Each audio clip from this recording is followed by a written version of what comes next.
What should, uh, let's say, a family or a couple of people do where the puppy shows the preference for one person over the other?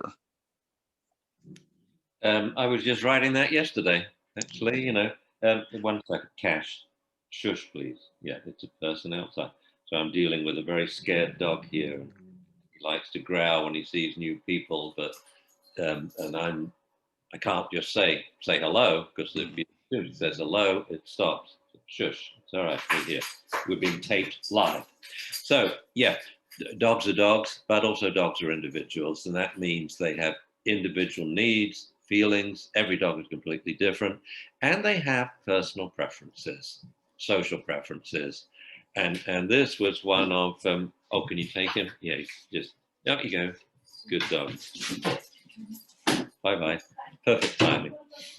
Um, he's off to the park. Good. Yay.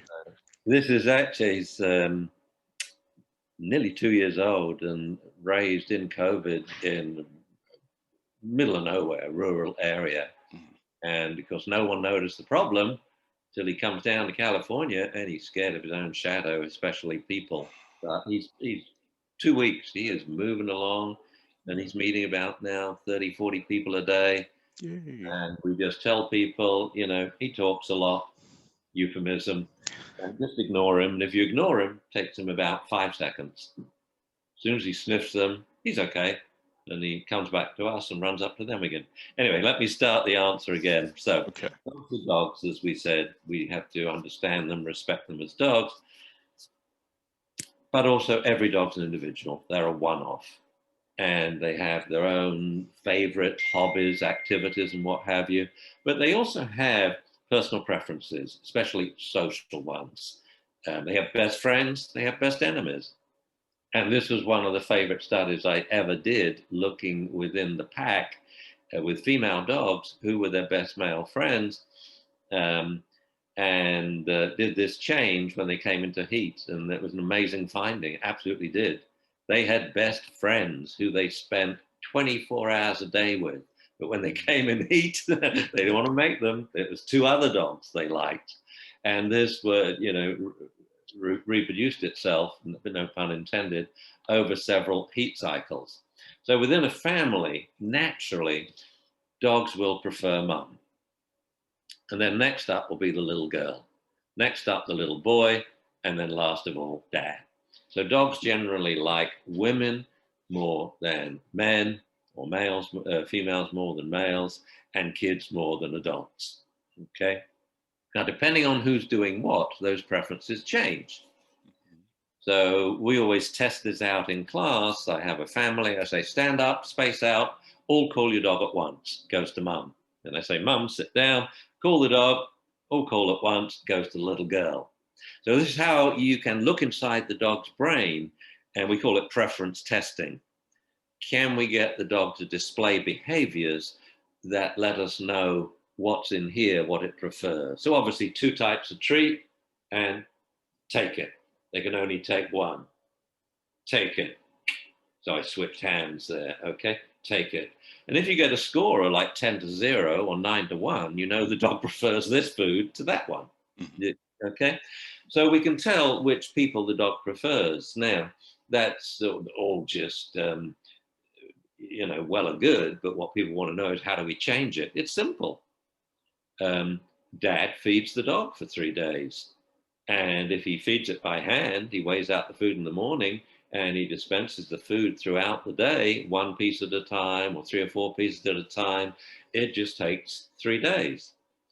A more common question I get is actually not within the family, it's a new family member, usually a new boyfriend.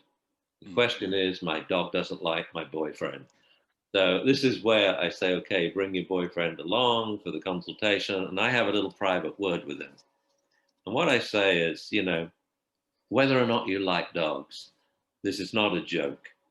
This is one of those deal breakers, especially in the life of a woman. You don't mess with the dog. In the same way you don't want people messing with your car or insulting your football team, okay? Well, this is a female deal breaker, and so it better work. And trust me, if you follow my advice, you will be loved to a much greater extent than you've ever been loved before if the dog likes you. So here's what you do. Whenever your girlfriend's not around, or it could be spouse, you hand feed what we call enhanced kibble. So you're always stealing a little cup of kibble from his daily diet. You put it in a plastic bag, but in that plastic bag is a little bit of cheese, a little bit of bacon, and a little bit of freeze-dried liver. That's all tiny.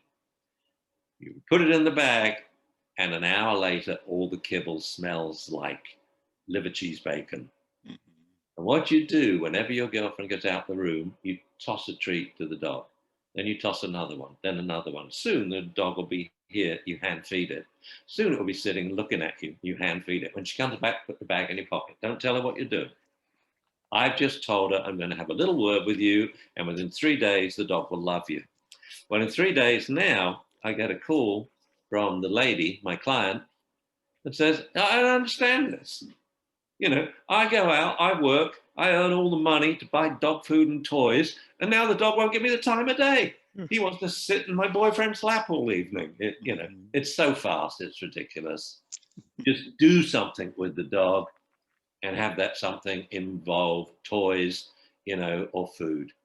And within 3 days, the dog will love you, especially if you're playing any type of game where the dog has to come to you. Fetch, come sit, take the ball, throw it. Come, sit, play tug, or come, sit, eat food. Come, sit, get attention and affection. Because the dog's preferences are displayed by approach, proximity, sticking around. So that's what we would record if I were asking the dog, how much do you like this guy? Slow approach, if any approach. No proximity at all. And so it's so easy to change. It's ridiculous. And it's important to change it, because if the dog doesn't like your boyfriend, that's not a fair situation, that you're now bringing your boyfriend into your house, into your bed, and you're turfing the dog off the bed. This is not right, okay? It's so important that the dog likes every person and every animal that is introduced to the household. I have a great video. Nice. It's I have to find it. It's somewhere on Dog Star Daily, I think, in the All or None reward training, or at least it was. And it was a dog. It was the very first open paw conference, and I was on stage and I wanted to demonstrate the All or None reward training techniques we were going to use, but I hadn't got a dog at the time. Phoenix had just died. So I'm up on stage and I asked Kelly, oh, could I borrow Ollie? So I barely know the dog. He's only just moved into my house about 3 days ago. And I'm up on stage and Ollie is on leash and he's sort of walking slowly, keeps looking back at Kelly like this, and I have to do this demo. And he's in front of 100 people with a stranger he doesn't really know. And he keeps looking at her and going towards her. And eventually she just walks out and he turns and looks at me. Oh, and comes straight up to me. I give him a treat and we're off and running. And it's actually the best demo I have on tape of lure reward training, because it shows not only how you're changing the dog's behavior so quickly, but you're changing its underlying temperament and the way it feels towards you. And within this demo, I think it was about 10 minutes long, I took this dog that had no affection for me, and he is healing by my side automatically. If I walk, he walks with me. If I turn, he turns. If I stop, he sits. And the only words I've said to him are good dog. It's wonderful to see how things change. Back to the second point, he doesn't like food. Oh, I would train him to like food. You see, it's no different than the original question. What do we do when a dog's not fond of this person? You train him to like that person. What do we do if a dog doesn't like children or loud noises? You train him to like children and loud noises. So you train him to like food. How do you do that? You just follow it by something better. You see, it's why we always do this routine. As you know, we only use kibble in training, we don't use treats. Mhm. And so it's why we always go Rover, sit, take it, eat one bit of kibble, boring kibble, and then on the couch. Or come, sit, kibble, go play. Come, sit, kibble, go sniff. Come, sit, kibble, throw the tennis ball. You get it? So to the dog, the kibble is not kibble anymore. It's the highest powered secondary reinforcer in the world. Mhm. Everyone's familiar with click and treat. Well, it's just the same, except for us, the boring old click that means nothing is a piece of kibble, Mhm. followed by something which is a treat for the dog, but it's not food. It's being petted, it's attention, it's couch time, it's chest rubs. You know, it's being allowed to sniff another dog's rear end. So I Mhm. would train the dog to like food really quickly because it is so valuable in training, not just for manners training, but also behavior training, behavior mod, and for temperament training, changing the dog's temperament, changing its likes, dislikes, preferences, etc. We, Otherwise, you thank see, you. how Yeah. could you train the dog to like the husband or a new boyfriend? Mhm. We're going to ask them to take your time, be patient, and praise it. Are you kidding me? Have you seen the way most men praise? It's like they're praising a dead cabbage, you know. Whereas women and children naturally do, oh, yeah, all this coochie coo stuff, which I personally dislike, but it goes straight to the dog's heart, straight to its brain. Mhm. Instead of the men, good dog. Look, if you care about the dog liking you, or you care about where the dog pees, at least get enthusiastic and happy when it does things which are right. And so food is mandatory for Mhm. temperament training. And that's why in the course of puppy classes, I train every dog to love kibble.